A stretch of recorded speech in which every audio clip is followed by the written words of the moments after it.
Hello mga ka-anime! Welcome back sa ating channel. At bago tayo mag-umpisa sa panibagong kwento, mag-i-intro muna tayo.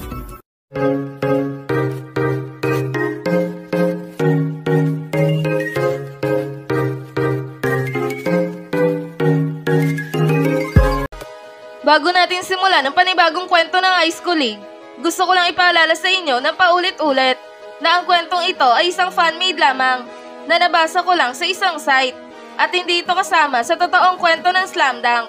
Ngayon, kung nagustuhan nyo ang ganitong kwento, please pa-like ng ating video at pa-follow na din sa ating Facebook page na Tagalog Anime Manga. Tara, umpisahan na natin ang chapter 123 ng International League.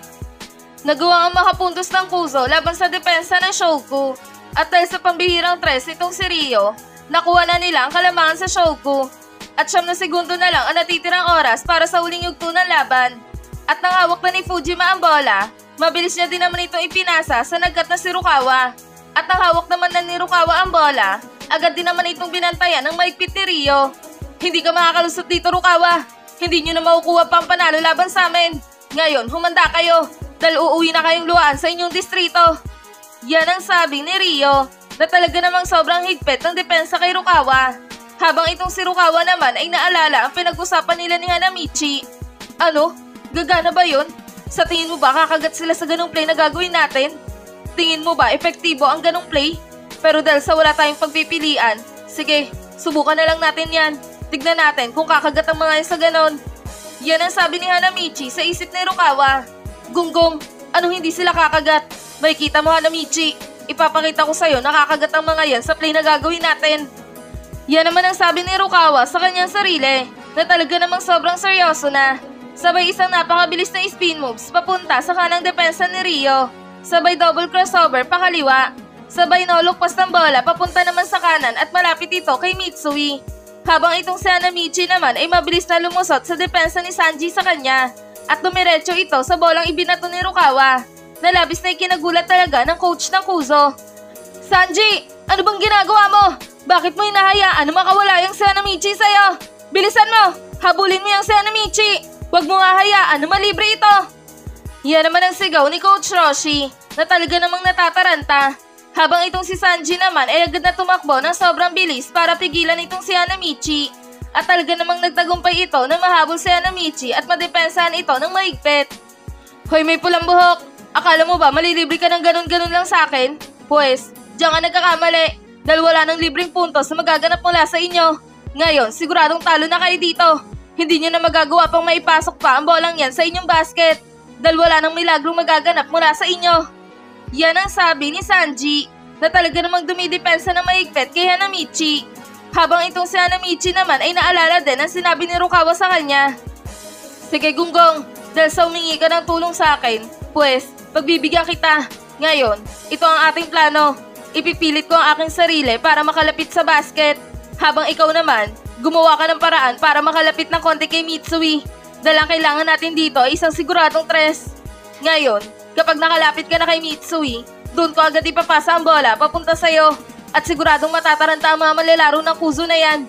Dahil hawak mo ang bola, kaya naman, siguradong mag-focus ang mga yan para depensahan ka.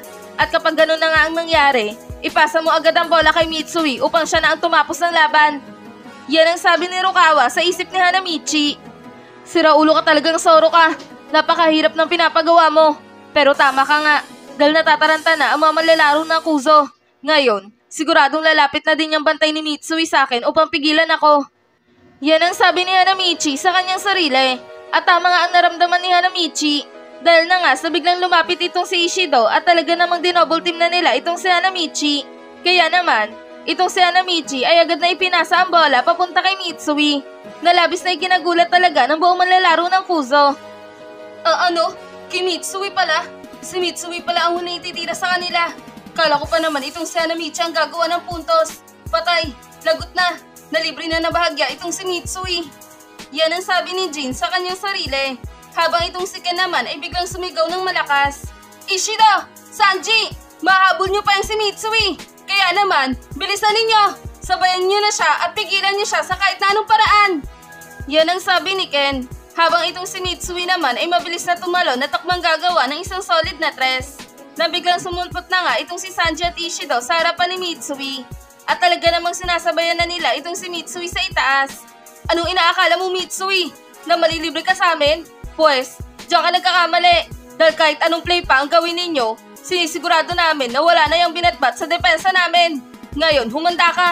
Dahil ikaw ang makakatikim ng supalpal naming dalawa. Yan ang sabi nila Ishido at Sanji na talaga namang malapit na ang kamay sa bolang hawak ni Mitsui.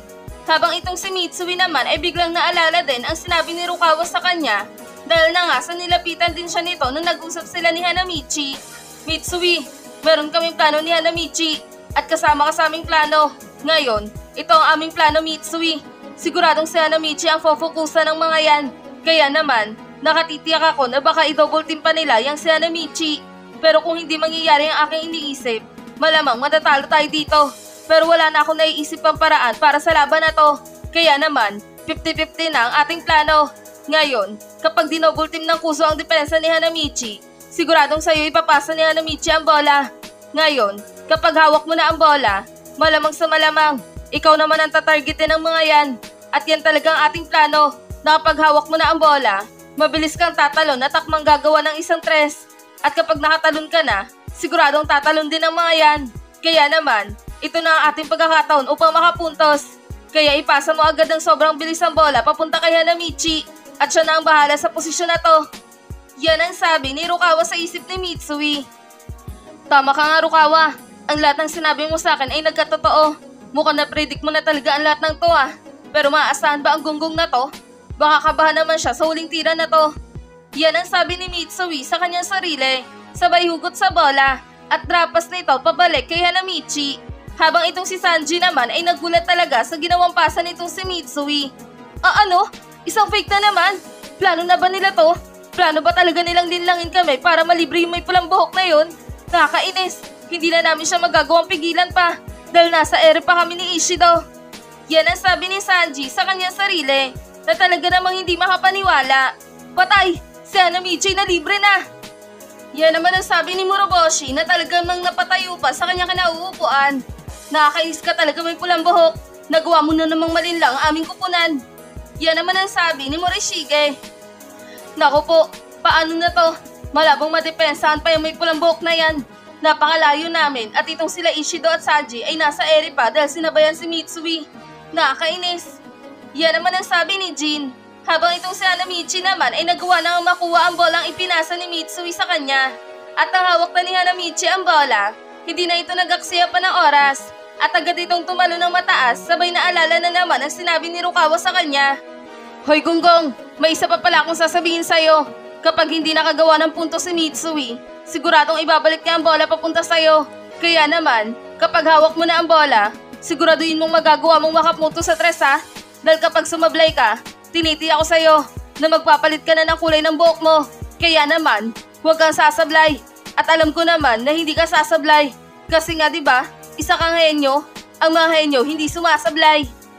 Yan ang sabi ni Rukawa sa isip ni Hanamichi. Sira ulo ka talaga, matang toothpick ka. Hindi ko alam kung matutuwa ba ako o maiinis sa sinabi mo. Pero alam mo ba kinakabahan talaga ako ngayon? Dahil parang sobrang bigat ng bolang hawak ko. Pero dahil nagtiwala ka sa akin at pati ang buong kupunan natin, hindi ko kayo bibiguin. Sisiguraduhin ko makakagawa tayo ng puntos dito. Yan ang sabi ni Hanamichi sa kanyang sarili. Sabay binitawan na ang bola papunta sa kanilang basket. Habang ang buong manonood ay napatayo na sa kanilang kinauupuan. Kahit pa ang mga manlalaro sa loob ng court ay napanganga na din. At sinusundan ang bolang itinira ni Hanamichi. Papasok kaya yan? Yan ang sabi ni Ryota. Sana pumasok. Hindi pwedeng sumablay yan. Yan naman ang sabi ni Sendo. Habang itong mga tropa ni Hanamichi ay kinakabahan din sa magiging resulta ng tira ni Hanamichi. Naku po, parang may ihi ako sobrang kaba. Parang ang bagal ng bola makarating sa ating basket. Yan ang sabi ni Takamiya. Huwag kang kabahan dyan, Taba. Pati tuloy ako kinakabahan eh. Magtiwala na lang tayo kay Hanamichi. Yan naman ang sabi ni Nomo. Pumasok ka. Alam kong papasok ka sa basket natin. Dahil ikaw ay isang henyo. Alam kong hindi mo kami bibiguin, Hanamichi. Yan naman ang sabi ni Mito. Habang itong si Rukawa naman at Hanamichi ay nagkatinginan. Sabay na pangiti sila. Sigurado na tayo dito. Yan ang sabi nila Rukawa at Hanamichi sa kanilang isipan. At ang bolang itinira ni Hanamichi mula sa rainbow area ay tuluyan na nga pumasok sa kanilang basket. Nang biglang tumunog na nga ang buzzer. Tapos na ang laban sa pagitan ng Shouko at Kuzo na may score na 87-86.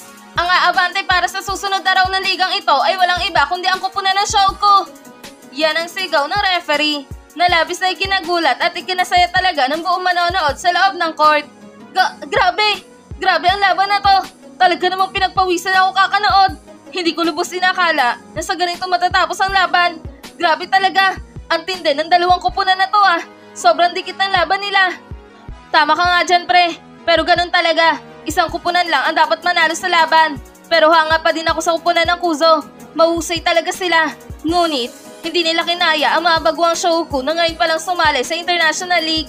Ang mga batang yan ay malayo pa ang lalakbayin. Sana makalusot sila sa susunod nilang mga kalaban. Yan ang usapan ng mga manonood. Nice one, Shouko! Ang lulupit niya talaga! Sabi na nga ba, kayo talaga mananalo dito. Sige, Shouko, ipagpatuloy niyo lang yan. Malayo pa kayo sa finals. Pero alam namin na makakarating din kayo doon. Go, Shouko! Congrats sa inyong lahat!